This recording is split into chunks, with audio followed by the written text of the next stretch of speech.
کہ رسول اللہ صلی اللہ علیہ وسلم نے فرمایا ایک مسلمان کی ہر چیز دوسرے مسلمان پر حرام ہے، اس کا خون اور اس کا مال اور اس کی عزت و آبرو۔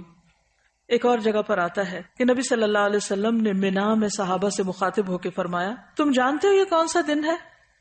انہوں نے کہا اللہ اور اس کا رسول بہتر جانتے ہیں۔ کیا انہیں نہیں پتا تھا؟ لیکن صحابہ احترام میں ایسا کہہ رہے ہیں۔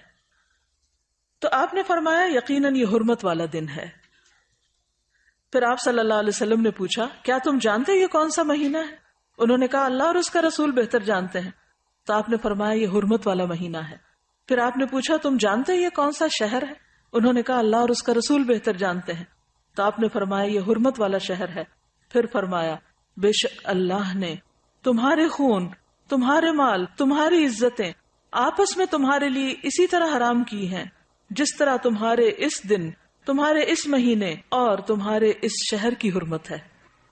تم اس دن کو محترم سمجھتے ہو، اس مہینے کو محترم سمجھتے ہو، اس جگہ کو محترم سمجھتے ہو، لیکن یاد رکھو مومن کا احترام اس سے بڑھ کے ہے۔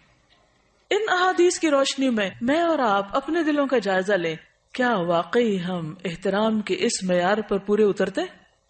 سوچئے، غور کیجئے، اپنے والدین کے احترام کو دیکھیے، اپنے خاندان کے بزرگوں کو دیکھیے، اپنے سے بڑے افراد کو دیکھیے عمر میں، اپنے ساتھیوں کو، اپنے خدمتگاروں کو، ان کا کتنا احترام ہے؟ کیونکہ انسان تو وہ بھی ہیں، کچھ معلوم نہیں قیامت کے دن ان کا درجہ کہیں بلند ہو اور آپ وہ نیچے بیٹھے ہوں۔ کیا واقعی دین کی یہ روح ہمارے اندر ہے؟ ہم مسلمان کہلانے کے لائق ہیں؟ حق رکھتے ہیں؟ دلوں کا جائزہ لیجئے۔ آج اسلامی معاشرے سے کیا اٹھ چکا ہے جس کی وجہ سے ساری خرابیاں پیدا ہو رہی ہیں، ساری بے چینیاں اور بے اطمینانیاں، اس کی بنیادی وجہ یہی ہے۔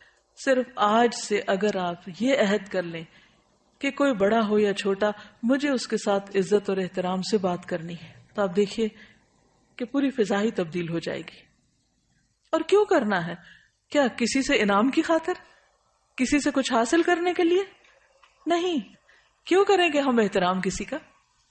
اچھا یہ بتائیے مجھے، ہم احترام کرتے کیوں نہیں؟ احترام کیوں نہیں کرتے؟ اس کی کیا وجہ ہوتی؟ اس کے پیچھے کیا نفسیات ہوتی؟ تکبر، ایروگنس۔ ہم سمجھتے ہیں ہم اگر کسی کا احترام کریں گے، کسی کے ساتھ ہم عزت سے پیش آئیں گے تو ہم چھوٹے ہو جائیں گے، پھر دوسرے ہمارے سر پہ چڑھ جائیں گے۔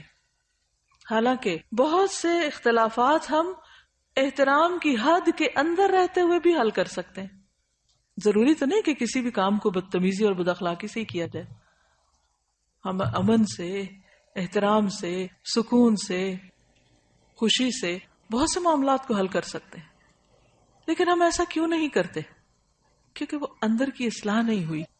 بعض اوقات ہم یہ بھی کرتے ہیں کہ اگر کوئی میری عزت کرے گا تو میں اس کی عزت کروں گی، کنڈیشنل شرط رکھ دیتے ہیں، کیونکہ اس نے نہیں کی لہٰذا مجھ پر بھی فرض عائد نہیں ہوتا۔ اور ایگو، برا گمان، جب ہمارے دل میں کسی کا احترام نہیں ہوتا نا تو رویے میں آتا ہی نہیں۔ جن کے دلوں میں احترام ہوتا ہے کیا وہ نگاہوں سے بھی نہیں چھلک رہا ہوتا؟ وہ چہروں سے جھلک رہا ہوتا ہے، وہ رویوں سے پتہ چل رہا ہوتا ہے، وہ چال ڈھال سے پتہ چل جاتا ہے۔ اس کے لیے کسی خول چڑھانے کی ضرورت ہی نہیں ہوتی۔ تو اصل چیز کیا ہے کہ اس بات کو اللہ کا حکم سمجھ کر اپنے اندر لانے کی کوشش کریں۔ جب وہ اندر آ جائے گی تو باہر خود بخود آ جائے گی۔ یہی دین کا طریقہ ہے، اسی کا نام تزکیہ ہے۔ نبی صلی اللہ علیہ وسلم صرف کتاب کی تعلیم دے کر نہیں چلے گئے، بلکہ آپ نے لوگوں کا تزکیہ کیا۔ تو آئیے دیکھتے ہیں کہ کون کون سی چیز محترم ہے، احترام کیسے کرنا ہے، کسی کی کیا چیز ہم پر حرام ہے جس کو ہم نہیں چھیڑ سکتے، جس سے بچنا ہے۔ تو سب سے پہلے ہے جان کی حرمت۔ ہر انسان کو جینے کا حق ہے سوائے اس کے کہ اللہ اس کو یہ حق نہ دے۔ قرآن مجید میں قتل مومن کو حرام قرار دیا گیا۔ سورۃ النساء 93 میں فرمایا وَمَن يَقْتُلْ مُؤْمِنًا مُتَعَمِّدًا فَجَزَاؤُهُ جَهَنَّمُ خَالِدًا فِيهَا وَغَضِبَ اللَّهُ عَلَيْهِ وَلَعَنَهُ وَأَعَدَّ لَهُ عَذَابًا عَظِيمًا۔ اور جو کوئی کسی مومن کو قصدن قتل کر ڈالے یعنی جان بوجھ کے قتل کر دے، اس کی سزا جہنم ہے جس میں وہ ہمیشہ رہے گا. اس پر اللہ تعالیٰ کا غضب ہے، اللہ تعالیٰ نے اس پر لعنت کی ہے اور اس پر اس کے لیے بہت بڑا عذاب تیار کر رکھا ہے. حدیث میں آتا ہے حضرت ابو ہریرہ رسول اللہ صلی اللہ علیہ وسلم کا یہ فرمان ذکر کر رہے تھے کہ اگر تمام آسمانوں اور زمین والے کسی مومن کے قتل میں شریک ہوں تو اللہ تعالیٰ ان سب کو جہنم میں دھکیل دے گا. یعنی صرف ایک شخص نہیں، اگر ایک کے قتل میں 10 لوگ شریک ہیں تو وہ 10 کے 10، اور اگر سارے آسمان والے اور سارے زمین والے تو وہ سارے کے سارے. پتہ کیا چلتا ہے کہ ایک مومن کی جان اس قدر قیمتی ہے اللہ کے نزدیک کہ اس کے بدلے میں اس سب کو سزا دے سکتا ہے اگر وہ اس کے جان لینے میں شریک ہو.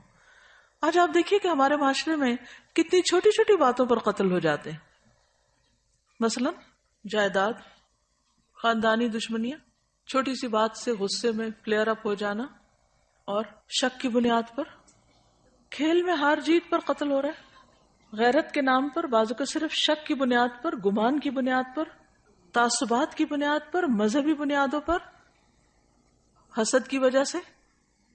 کسی دن کا کوئی اخبار اٹھا لے بغیر کسی امتیاز کے، کوئی اخبار کسی بھی دن کا قتل کی خبر سے خالی نہ ہوگا.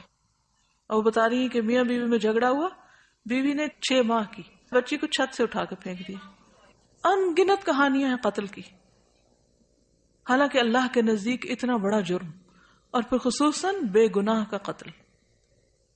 رسول اللہ صلی اللہ علیہ وسلم ایک خطبے میں فرما رہے تھے، امید ہے کہ ہر ایک گناہ اللہ تعالیٰ معاف فرما دے گا سوائے اس شخص کے جو کسی مومن کو جان بوجھ کر قتل کرے، جو کسی مومن کو جان بوجھ کر قتل کر دے، یا جو شخص کفر کی حالت میں مرے. اور قیامت کے دن سب سے زیادہ مفلس وہ شخص ہوگا کہ جو بہت سی نیکیاں لے کر آئے گا لیکن اس کے ساتھ ساتھ اس نے کسی کو گالی دی ہوگی، کسی پہ تہمت لگائی ہوگی، کسی کا مال کھایا ہوگا، کسی کا خون بہایا ہوگا، کسی کو مارا ہوگا. سب لوگوں کو اس آدمی کی نیکیاں دے دی جائیں گی، اور اگر اس کی نیکیاں ان کے حقوق کی ادائیگی سے پہلے ختم ہو گئیں تو ان لوگوں کے گناہ بھی اس آدمی پہ ڈال دیے جائیں گے، پھر اس کو جہنم میں ڈال دیا جائے گا.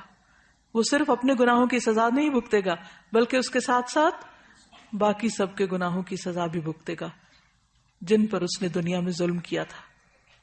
حدیث میں آتا ہے نبی صلی اللہ علیہ وسلم نے فرمایا، اس ذات کی قسم جس کے قبضے میں میری جان ہے، مومن کا قتل کرنا اللہ کے نزدیک تمام دنیا کے تباہ ہونے سے زیادہ ہے. سوچئے اس بات کو، یعنی تمام دنیا کا زوال، تمام دنیا کا ختم ہو جانا.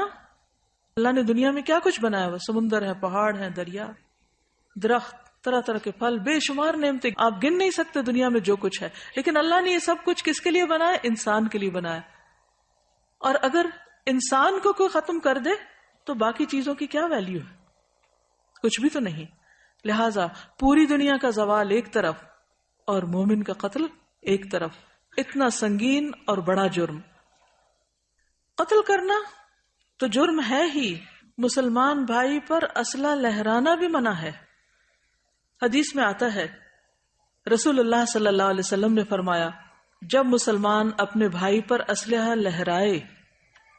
لہرائے یعنی مثلا تلوار ہے تو اٹھائے یا چاقو دکھائے یا کوئی بندوق کی نالی اس کی طرف پھیرے، تو فرشتے ہمیشہ اس پر لعنت کرتے رہتے ہیں یہاں تک کہ وہ اس کو نیام میں داخل کر لے، یعنی واپس ڈال لے. یعنی کسی کی طرف اسلحے کے ساتھ پوائنٹ آؤٹ کرنا جو ہے وہ بھی منع ہے. کہاں یہ کہ اٹھا کے کسی کو کچھ مار دے کوئی. اچھا، اس کو کیوں منع کیا گیا؟ اس پر کیوں لعنت کی گئی؟ یعنی اسلحے کو لہرا کے کسی کو ڈرانا یا اس کی طرف اس کا رخ کرنا. کچھ پتہ نہیں کہ کس وقت غلطی سے ہی گولی چل جائے یا شیطان اس کو صرف کھیل کھیل میں دکھاتے ہوئے دوسرے پہ جا مارنے کی دعوت دے. خوف زدہ کرنا بھی منع ہے. میں جانتی ہوں ایک ایسی ماں کو جس کا تڑپ تڑپ کر برا حال تھا اور اس کی وجہ صرف یہی تھی کہ دوست اکٹھے تھے، ان کے پاس اسلحہ تھا اور وہ صرف جوک کر رہے تھے اور اسی میں گولی چل گئی اور بچہ فوت ہو گیا. اور اس ماں کو کسی پل کسی پہلو قرار نہیں آ رہا تھا کہ یہ کیا ہو گیا. وہ جانے والا تو چلا گیا، لیکن لواحقین پیچھے جتنا تڑپتے ہیں اس تکلیف کا بھی آپ اندازہ کیجئے. اور اس میں انٹینشن نہیں تھی، قتل خطا تھا، لیکن کیا تھا؟ اس حدیث سے لا علمی کہ مذاق میں بھی یا کسی بھی طرح آپ لہراؤ بھی نہیں، نکال کے کسی کو ڈراؤ بھی نہیں. آج کل بچوں کے ٹوائز بھی بعض اوقات ایسے ہوتے ہیں، واٹر گنز جو ہیں ان میں پانی بھر کے ایک دوسرے کے اوپر پھینکتے رہتے ہیں اور وہ اسی کی پریکٹس ہوتی رہتی ہے. موویز ایسی دیکھتے ہیں، گیمز ایسی ہیں کہ جس میں باقاعدہ بیٹھ کے وہ سب کچھ اسکرین کے اوپر ہر وقت خون دیکھ رہے ہیں. تو آپ دیکھیے کہ جب اتنا کرائم دیکھا جاتا ہے تو پھر ذہن مسخ ہو کے رہ جاتے ہیں، اور پھر ان کرائمز کو کرتے وقت جھجک ہی نہیں ہوتی، حیا ہی نہیں ہوتا، کوئی خوف ہی نہیں ہوتا. بعض اوقات مائیں بچوں کی طرف جو بھی چیز ہاتھ میں ہوتی، چوری ہو، کینچی ہو، چمٹا ہو، کچھ ہو، کوئی سلائی ہو، اس سے بھی وار کرتی رہتی، اور بعض اوقات چھٹ بھی جاتا ہے، تو اس سے بھی بچنا چاہیے. ابن عباس سے روایت ہے کہ نبی صلی اللہ علیہ وسلم نے فرمایا، لوگوں میں سب سے زیادہ مبغوض اللہ کے ہاں 3 لوگ ہیں، سخت ناپسندیدہ.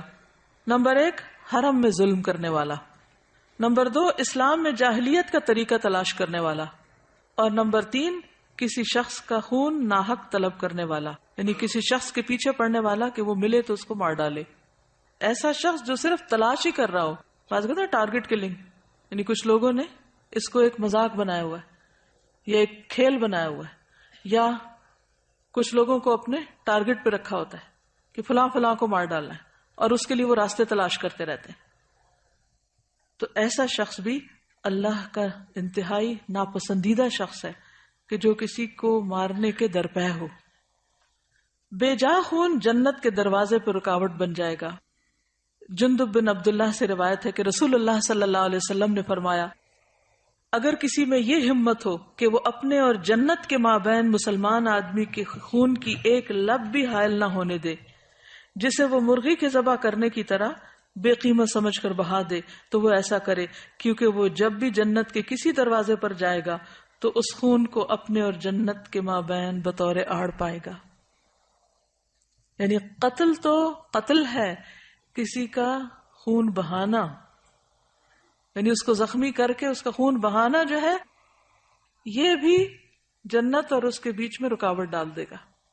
تو جہاں سے بھی انٹر ہونا چاہے گا دروازہ بند ہو جائے گا، یا کوئی چیز بیچ میں آئے گی کہ وہ انٹر نہیں ہو سکے گا. آپ نے بازو کا دیکھا ہوگا نا، وہ کارڈ سوائپ کر کے آپ نکل جاتے ہیں، تو اگر کارڈ میں ذرا سی بھی کوئی خرابی آئے، اسکریچ آ جائے، تو آپ کارڈ سوائپ کرتے رہتے ہیں لیکن آپ کے لیے دروازہ نہیں کھلتا.